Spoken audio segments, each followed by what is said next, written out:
we'd say there's nothing horrible in our books, but there's a lot of horrible stuff. And following on from what Graham and Mad have said about research, we've luckily mostly rewrite horror, so we can make it all up. But some of the research we have done, it's really not glamorous. We've set fire to heather to see what it smells like, and trespassing in an abandoned summer camp, but obviously with horror we write a lot of serial killer stuff, so we can't actually research that because we'll end up in prison, although that actually might be quite valuable. So maybe one day if this doesn't go so well. But we will say we have never scooped out someone's heart with a love spoon, which has happened in one of our books. That is completely made up. So we'd like to thank Rosemary for inviting us to read today. It's an honour to be amongst all these authors, especially as we're not local. We're from Cardiff. Or successful. We're from Cardiff. And sort of writing is sort of seen as a glamorous job if you tell people what you do. They sort of writing it, I don't know, award ceremonies and stuff like that. But we just sit in a shed and type all day. It's not glamorous. So keep thinking that someone would expose us as like imposters in the writing world. But that could be our overactive imaginations or too much Budleigh there making us twitchy. We write short stories, novels, and novellas. I said we write horror, but it's not straight horror. There's usually a lot of comedy in it because we find horror funny. We grew up reading Roald Dahl and laughing when Cinderella's sisters got beheaded. When we're not writing, which isn't often, we're usually looking after our animal army. There's a lot of them, that's why they're our army. That's why our mum's not here, she's looking after them today. So, so right now she will be giving the iguana a bath, so relax there. But we also spend most of our time being bossed around by our cats, and we also do a lot of ghost hunting, and we write articles for Haunted magazine, and we have a ghost hunting show on YouTube, and it was actually after that Haunted magazine approached us and said, "We've seen your show, we'd like you to write for us." And we were like, oh my god, they've actually seen our show and then they want us to write for them, because we are quite possibly the worst ghost hunters ever. We mostly get lost, we drive through pedestrian zones, we never see any ghosts, and I think one day someone is going to expose us as imposters in the ghost hunting. You sort of see these shows and they're all running out screaming and we're going, there's nothing here. And then when we actually play back some of our episodes, because we spent the night in the ancient manor in Gloucestershire, we spent the entire night going, this is really boring, nothing has happened. This is meant to be the most haunted place in England and it's just nothing. And we've recently been editing it, and actually quite a lot of stuff happened, and there's like footsteps being picked up. We did not notice a thing while we were in there. And so yeah, we've got this is a K2 meter, and it usually bleeps sort of if there's like disturbances in the electrical field, or if someone's mobile phone goes off, so it might be that. So if it goes off now, just keep screaming and trampling to a minimum. Also, it could be at last because we're up here. So we actually came here. We got here about 12 o'clock. We thought we'll do a bit of ghost hunting around this area, because Rosemary told us this chapel was haunted, so we've been so excited about coming. And what we actually spent our time doing was walking up the road trying to find Sir Walter Raleigh's house. We thought, oh, Maya, it's not that far.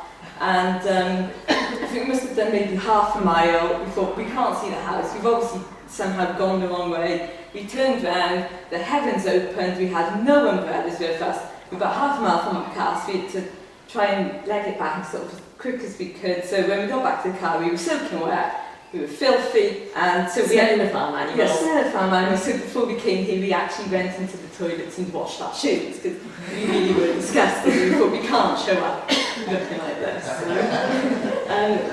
So you're actually going to read an extract from our unpublished novel, Bleeding Empire.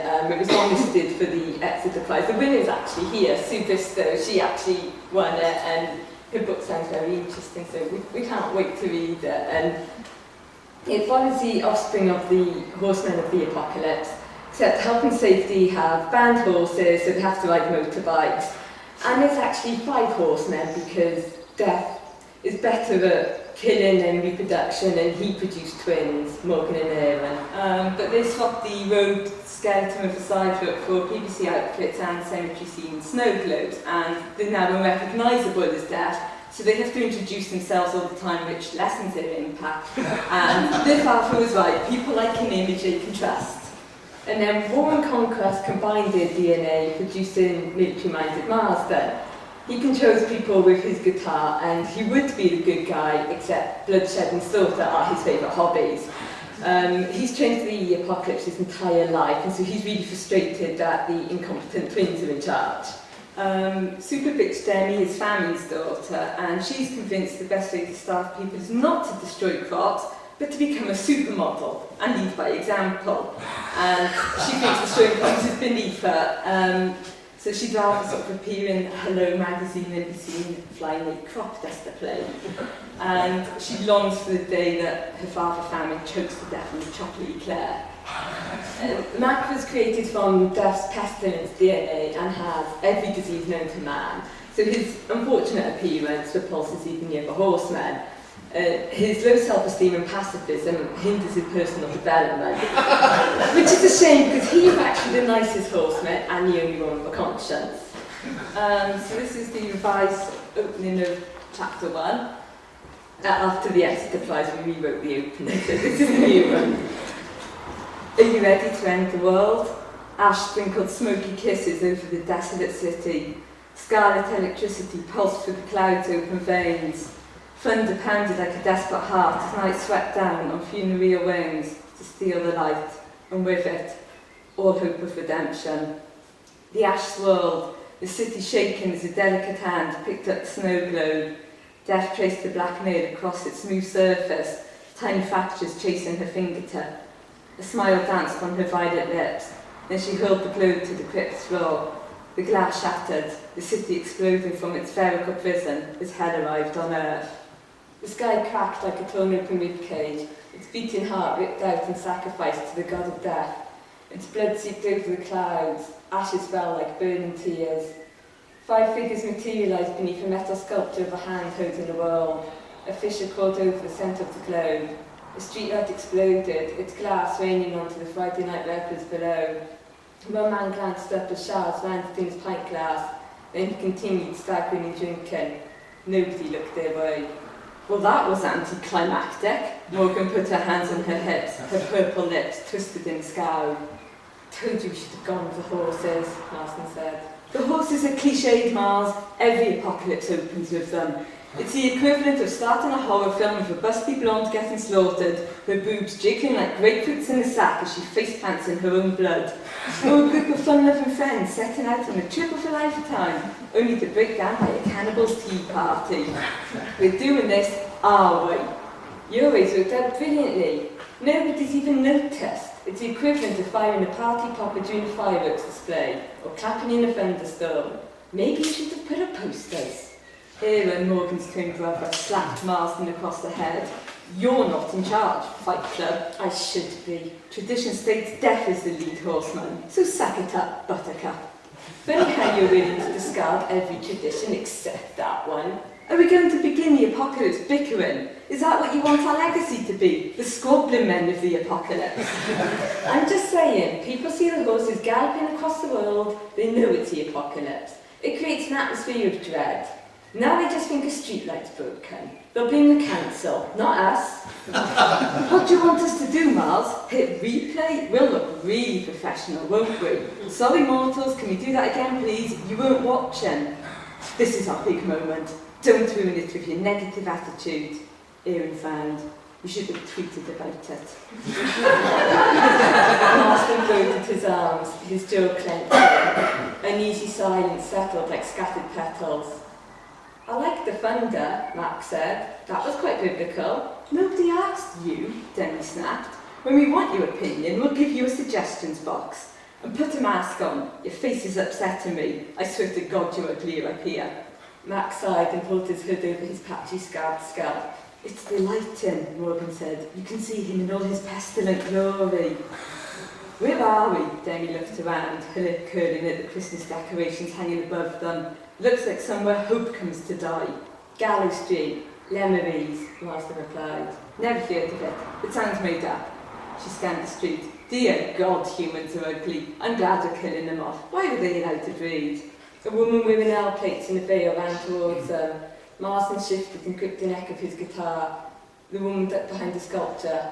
Retching and splatter filled the silence. Regurgitated alcohol and stomach acid perfumed the air. Demi's face contorted. Charming. Oi, she called out. Go home and choke on it in your bed, Pocahontas. Marsden chuckled. Morgan clapped.